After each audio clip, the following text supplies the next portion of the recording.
ABP news आपको रखे आगे।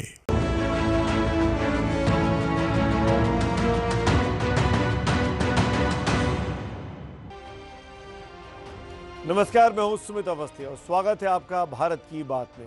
और बात यही कि आज की तारीख में किसान बिलों पर सरकार और किसान दोनों मुखर हो चले हैं। आज किसानों को दिल्ली पहुंचे पूरे 30 दिन हो गए, मगर न किसान पीछे हटे न सरकार डगमगाई। और इस पर आज प्रधानमंत्री मोदी जी ने सम्मान निधि के बहाने कृषि कानूनों पर बड़ा कार्यक्रम कर अपना संदेश साफ कर दिया कि किसान बिल वापस नहीं होंगे। पीएम मोदी ने फिर हाथ जोड़कर किसानों से यही गुहार लगाई कि कानूनों में सुधार की गुंजाइश तो है, तो आइए हम बात करें, उसे भी सुधार लेते हैं। लेकिन विपक्ष के बहकावे में कानून वापस लेने की जिद सही नहीं है। तो सवाल है कि क्या किसान मानेंगे? चलिए जवाब जान लेते हैं।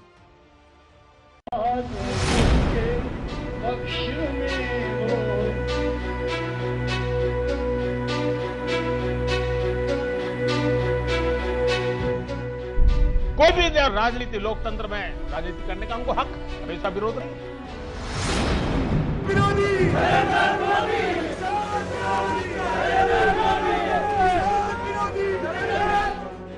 लेकिन निर्दोष किसानों की जिंदगी के साथ न खेलें, उनके भविष्य के साथ खिलवाड़ न करें, उन्हें गुमराह न करें, भ्रमित न करें।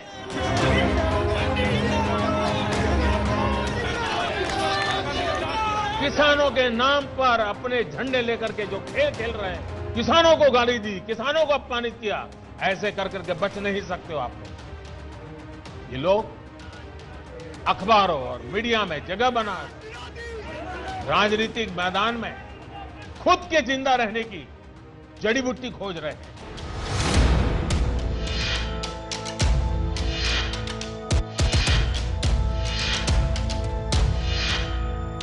देश का किसान उनको पहचान गया है, अब देश का किसान उनको ये जड़ी बूटी कभी देने वाला नहीं।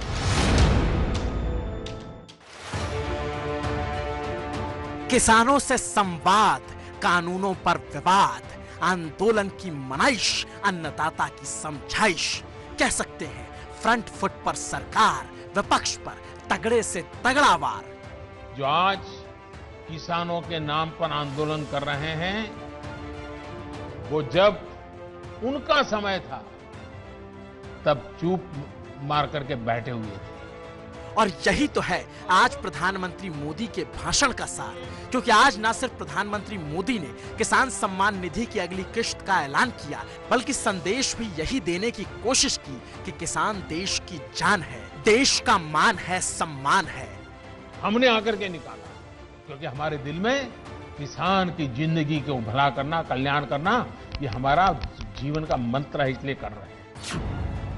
हिंद की भुजाओं का सबसे बलिष्ठ अभिमान है, और उस किसान का अहित हम ख्यालों में भी नहीं सोच सकते, उस किसान का नुकसान हम ख्वाबों में भी नहीं कर सकते। इन कानूनों के बाद आप जहां चाहे, जिसे चाहे अपनी उपज बेच सकते हैं। मेरे किसान भाइयों बहनों, मेरे इन शब्दों को आप ध्यान से सुनिए।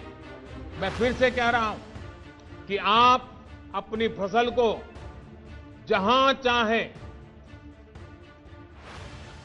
आप निर्णय करके बेच सकते हैं। आपको जहां सही दाम मिले, आप वहां पर उपज बेच सकते हैं।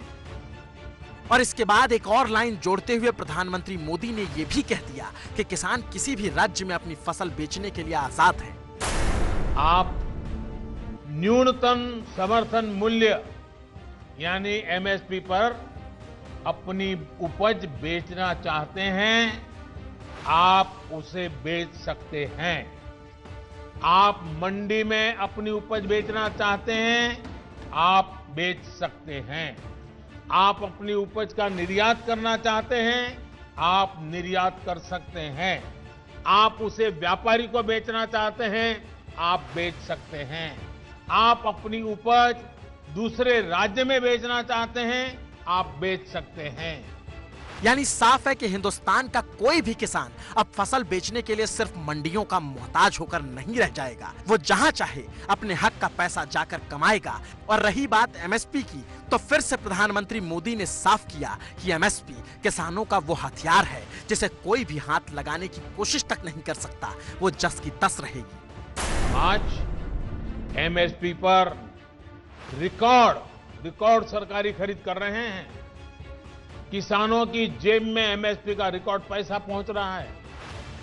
जो आज किसानों के नाम पर आंदोलन कर रहे हैं, वो जब उनका समय था तब चुप मार करके बैठे हुए थे। ये जितने लोग आंदोलन चला रहे हैं ना, ये उस सरकार के हिस्सेदार थे, समर्थन करते थे। और यही लोग स्वामीनाथन कमेटी की रिपोर्ट के ऊपर बैठ गए थे, सालों तक बैठ गए थे। और कुछ इस तरह से प्रधानमंत्री मोदी ने आंदोलन कर रहे किसानों को मनाने की कोशिश की। देश के दूसरे हिस्से के किसानों को भी कानून समझाने की कोशिश की और एमएसपी बढ़ाने का काम याद दिलाना भी नहीं भूले। और आज की कुल मिलाकर सच्चाई यही है कि सरकार पूरी तैयारी के साथ आज मैदान में आई थी। देश भर में बीजेपी के तमाम बड़े नेताओं ने सभाएं की। उन सभाओं में पीएम मोदी के भाषण को सुनाया गया। और फिर दिल्ली की बात करें तो गृह मंत्री अमित शाह और रक्षा मंत्री राजनाथ सिंह के जरिए विस्तार से कानूनों को बताया गया, समझाया गया। मैं किसान भाइयों को कहने आया हूं, ये तीनों कृषि सुधार बिल किसानों के हक में है। इससे किसानों का कोई नुकसान नहीं होगा। ना एमएसपी बंद होगी, ना आपकी भूमि को कोई आपसे छीन सकता है। मैं किसान भाइयों को कहने आया हूं, जब तक नरेंद्र मोदी प्रधानमंत्री है, आपकी भूमि को कोई कॉर्पोरेट छीन नहीं सकता। कहते हैं कि मंडियों को बंद कर देंगे। मैं पूछना चाहता हूं विपक्ष के नेताओं को, कौन सा प्रावधान आपको बताता है कि मंडी बंद करने वाली है? अरे हिम्मत है तो आ जाओ, मैं रमेश हुजूर को चर्चा के लिए भेज दूंगा, वो बता देगा कि मंडियां बंद नहीं। यानी कॉन्ट्रैक्ट फार्मिंग की बात की जाती है, उसमें कानून में उठाकर कोई तो देखे। बड़ा से बड़ा व्यक्ति भी आकर जो भी ठेका लेगा का वह किसान को छल नहीं सकता है, धोखा नहीं दे सकता है। उठाकर आंकड़े देखिए, 2009 से लेकर 2014 तक मिनिमम सपोर्ट प्राइस पर कांग्रेस की सरकार ने कितनी खरीद की है, और हम लोगों ने 2014 से लेकर 2019 तक कितनी खरीद की है, उनसे लगभग 3 गुना खरीद करने का काम हम लोगों ने किया है। गलतफहमी पैदा की जा रही है, मिनिमम सपोर्ट प्राइस समाप्त कर दी जाएगी, हमारे प्रधानमंत्री ने बार बार कहा है। और आज किसान भाइयों के बीच खड़े होकर यह किसान का बेटा बहनों भाइयों वचन दे रहा है, किसी भी सूरत में मिनिमम सपोर्ट प्राइस समाप्त नहीं होगी। कुल मिलाकर कोशिश किसानों के मन में उपजी सबसे बड़ी एमएसपी की शंका को दूर करने की कोशिश ही है। सबसे ज्यादा जोर इसी पर है, क्योंकि एमएसपी पर ही फोकस करके बात करें तो यूपीए सरकार में 2014 में गेहूं की एमएसपी 1400 रुपए थी। एनडीए की सरकार ने उसे बढ़ाकर 1925 रुपए कर दिया है। धान की एमएसपी यूपीए सरकार में 2014 में 1360 रुपए थी। एनडीए सरकार में उसे बढ़ाकर 1868 रुपए कर दिया गया है। और सनद रहे, कृषि कानूनों के आने के बाद एमएसपी खत्म होने का जो सबसे ज्यादा भ्रम फैलाया गया, उसके ठीक उलट कानून लागू होने के बाद भी एमएसपी पर रिकॉर्ड खरीदारी की गई। पीएम मोदी ये याद दिलाना भूले नहीं। जो लोग किसानों के नाम पर बात करते हैं ना, ये जो आंदोलन चल रहा है उसमें कई सच्चे और निर्दोष किसान भी हैं। ऐसा नहीं है कि सब वो राजनीतिक विचारधारा वाले तो सिर्फ नेता हैं, बाकी तो भले भाले किसान हैं। उनको जाकर के सीक्रेटली पूछोगे कि भाई आपकी कितनी जमीन है, क्या पैदा करते हो, इस बार बेचा कि नहीं बेचा, तो वो भी बताएगा हाँ वो एमएसपी में बेच कर आया। और जब एमएसपी में खरीदी चल रही थी ना, तब वो आंदोलन को उन्होंने ठंडा कर दिया था, क्योंकि उनको मालूम था कि अभी जरा किसान मंडी में जाके के माल बेच रहा है। वो सब बिक्री हो गई, काम हो गया, फिर उन्होंने आंदोलन शुरू किया। साथियों, वास्तविकता तो ये है कि बढ़े हुए न्यूनतम समर्थन मूल्य एमएसपी पर सरकार ने किसानों की उपज की रिकॉर्ड स्तर पर खरीदी की है, और वो भी नए कानून बनने के बाद। और यहाँ तक के भाषण के बाद प्रधानमंत्री मोदी ने धीरे धीरे अपना गियर बदलना शुरू किया और किसानों को समझाने के बाद अब बारी विपक्ष पर बरसने की थी। तो फिर क्या था, एक के बाद एक हर किसी को आड़े हाथों लेते चले गए। कुछ राजनीतिक दल जिन्हें देश की जनता ने लोकतांत्रिक तरीके से नकार दिया है, वो आज कुछ किसानों को गुमराह करके जो कुछ भी कर रहे हैं, उन सबको बार बार नम्रतापूर्वक सरकार की तरफ से अनेक प्रयासों के बावजूद भी किसी न किसी राजनीतिक कारण से, किसी ने बंधी राजनीतिक विचारधारा के कारण से ये चर्चा नहीं होने दे रहे। कृषि कानूनों के और पीएम मोदी ने राजनीतिक दलों पर आंदोलन के बीच अपनी विचारधारा थोपने का भी आज बड़ा इल्जाम लगाया।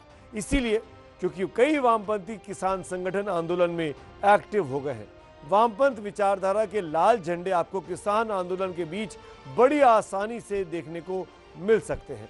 और जब किसी से बात कीजिए तो वो तीनों कृषि कानूनों को काला कानून ही बताएगा। हर किसी के मन में एपीएमसी मंडी के खत्म हो जाने का, एमएसपी के नेस्तनाबूद हो जाने का भ्रम फैलाएगा।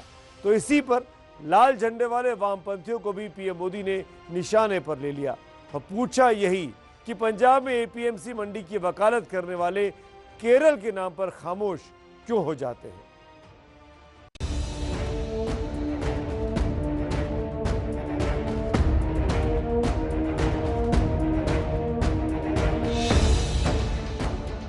और शायद जब प्रधानमंत्री ने केरल का जिक्र किया तो यही लाल झंडे उनके निशाने पर रहे, क्योंकि केरल में लेफ्ट की सरकार है। मंडिया बोल रहे हैं, एपीएमसी की बात कर रहे हैं और बड़ी बड़ी हेडलाइन लेने के लिए भाषण कर रहे हैं। लेकिन ये दल, वही झंडे वाले, वही विचारधारा वाले जिन्होंने बंगाल को बर्बाद किया, केरल के अंदर उनकी सरकार। इसके पहले जो 50 साल 60 साल तक देश पर राज करते थे, उनकी सरकार थी। केरल में एपीएमसी नहीं है, मंडिया नहीं है। मैं जरा इनको पूछता हूं, यहां फोटो निकालने के कार्यक्रम करते हैं, अरे केरल में आंदोलन करके वहां तो एपीएमसी चालू करवाओ। विरोधियों पर खूब वार किया, किसानों को समझाने का प्रयास जोरदार किया, लेकिन आंदोलन करते किसान अब भी टस से मस होने को तैयार नहीं। किसान भी सड़क को बिस्तर और आसमान को चादर बनाकर तन गए हैं, अड़ गए हैं, लड़ गए हैं कि जब तक कानून वापस नहीं होते वो पीछे नहीं हटेंगे, यहीं रहेंगे, यहीं जिएंगे, यहीं मरेंगे, यहीं खाएंगे, यहीं पिएंगे। और उसके लिए रोटी बनाने वाली आधुनिक मशीनें लगानी पड़ी तो फिर लगा देंगे। सैकड़ों नहीं, हजारों किसानों को लंगर छकाना पड़ा तो छका देंगे। मगर कुछ भी हो जाए, बिना कानून वापस लिए हिलेंगे नहीं। इस वक्त हम यूपी बॉर्डर पर हैं। तस्वीरें आप देख सकते हैं कि लंगर छका जा रहा है, क्योंकि किसान यहाँ पर लगातार अड़े हुए हैं और किसानों का आखिरकार प्रधानमंत्री नरेंद्र मोदी की बातचीत को लेकर क्या कुछ मानना है, यही बात करते हैं। बिल के जो फायदे हैं वो भी बताएं किसानों को, तो आप लोग संतुष्ट होंगे अगर वो बिल के फायदे? नहीं, बिल्कुल संतुष्ट नहीं है। तीनों कानून वापस हो जाए, हम संतुष्ट हैं। बाकी बात की बात बाद में रही, कोई इसमें कोई नहीं है। वो किसान थोड़ी यहाँ बात कर रहे हैं, वो किसान नहीं है जिसे बात कर रहे हैं। एजेंडा बीजेपी के। प्रधानमंत्री ने कहा कि रिहाई वाले पोस्टर्स का आखिर किसान आंदोलन में क्या काम है। बात तो सही कही उन्होंने। हाँ, सही कही भी, करी भी उन्होंने। सही पोस्टर लगवाए थे, अपने आदमी भेज के हमने फड़वा दिए। हमने कि हम इसके साथ ना आए, क्या चक्कर है। यहाँ 20-30 हजार 50 हजार आदमी घूम रहा, उनके 100-200 आदमी इस चक्कर में लग रहे हैं कि कभी खालिस्तानी का लगवा दो, कभी रिहाई का लगवा दो, कभी कुछ और करवा दो। मोदी जी प्रधानमंत्री हो, आप पटवारी मत बनो। पटवारीगिरी कर रहे हो गांव गांव घूम के। प्रधानमंत्री 130 करोड़ का उसकी गरिमा रखो। ये आपके सब यंत्र फेल हो लिए। किसान ने सब फाड़ के फेंक दिया, खालिस्तानी भी और ये रिहाई भी और वो नकली किसान भी। अब तुम्हारी गोली समाप्त हो रही है, बाहर आ जाओ, घर के बाहर खड़े तुम्हारे। 29 दिन हो गए, गलती मान लो, काम खत्म हो जा, हम अपने घर को जा। अरे गलती इनसे ही तो, इंसान से तो हुई है। किसान का इतना बड़ा दिल है, फिर माफ कर देगा। झूठ नहीं ज्यादा दिन चलता। यहीं देख लो, कोरोना काल चल रहा था, देश में कानून बन रहा था, ऐसा क्या मजबूरी थी कानून बनाने की भाई? तो फिर ऐसे में किसान एक तरफ, सरकार एक तरफ। किसान आंदोलन खत्म करने को तैयार नहीं, सरकार कानून वापस लेने को तैयार नहीं। तो फिर ऐसे में बीच का रास्ता निकलेगा कैसे? किसान और सियासतदान के बीच जाम में फंसकर पिसता आम इंसान को सुकून मिले कैसे? वो कहां जाए, वो किसको अपना दर्द सुनाए? देखिए, समझने वाली बात यहाँ यह है कि पीएम सम्मान किसान निधि सरकार पहले से देती आ रही है। आज उसकी अगली किश्त देनी थी, तो सरकार ने किश्त जारी करने को एक राष्ट्रीय स्तर पर बहुत बड़े कार्यक्रम में तब्दील कर दिया। आमतौर पर ऐसा नहीं होता था, लेकिन बातचीत बंद होने के बाद ऐसा आंदोलन करते किसानों को समझाने के लिए किया गया, ये जताने के लिए किया गया कि देश के दूसरे इलाकों के किसानों को दिल्ली में चल रहे प्रदर्शन से कोई सरोकार नहीं है। लेकिन किसान जो प्रोटेस्ट पर बैठे मानने को तैयार नहीं, अलबत्ता आंदोलन को और बड़ा करने की तैयारी हो चली है। बात यही कि पीएम मोदी ने आज तकरीबन 1 घंटे तक भाषण दिया, लेकिन उस भाषण का तनिक भी असर आंदोलनरत किसानों पर नहीं हुआ है। उल्टा इस तरफ के किसानों का एक नया जत्था और करीब 100 ट्रैक्टरों का बहुत बड़ा हुजूम अमृतसर से दिल्ली के लिए निकल पड़ा है।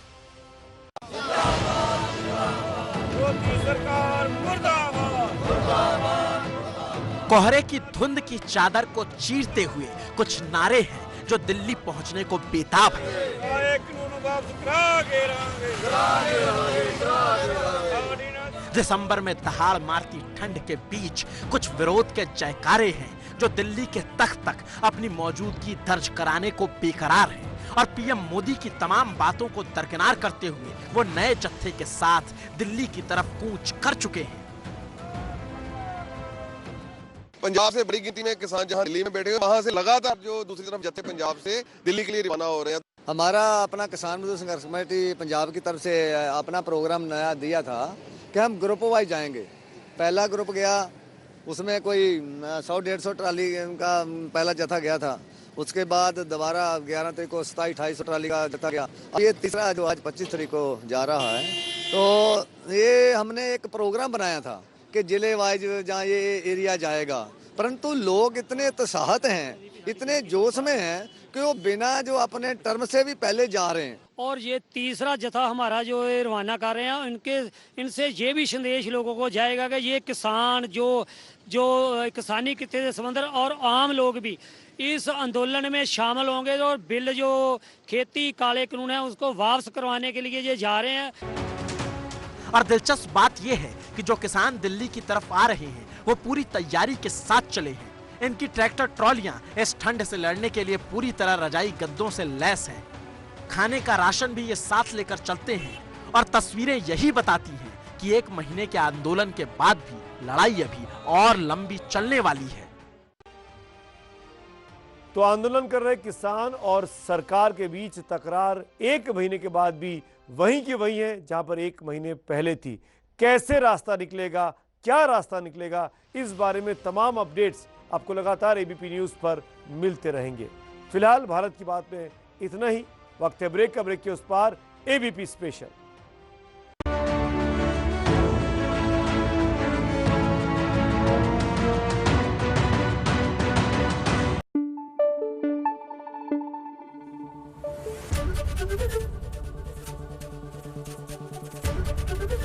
एबीपी न्यूज आपको रखे आगे।